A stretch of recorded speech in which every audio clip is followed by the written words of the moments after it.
told you when narrating a story we use passé composé and imparfait. But when to use which tense? So let us see this. Les actions principales, the main action, se mettent au passé composé. So the main action is put in passé composé.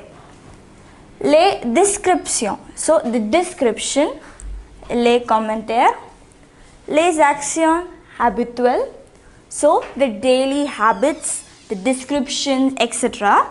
are put in the imparfait.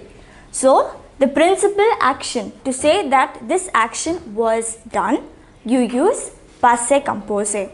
Whereas to describe something or to explain your daily habits, we use the imparfait. So let us see an example now. Elle est sortie. She left. Now this is an action that was done.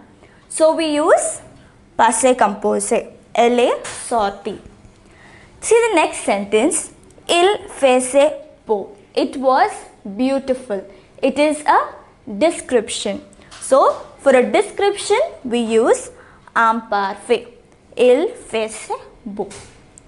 The next sentence, elle s'est promenée dans la campagne.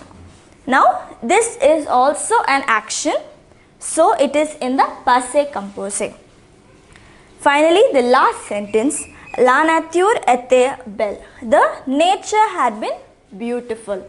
So again, this is also a description. So for a description, we use imparfait. So you will get this by practicing.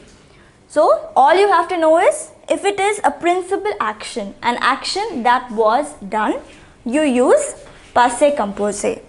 If it is a description of something or you're explaining your daily habit, then we use imparfait. So now we will practice some exercises where we use imparfait as well as passé composé.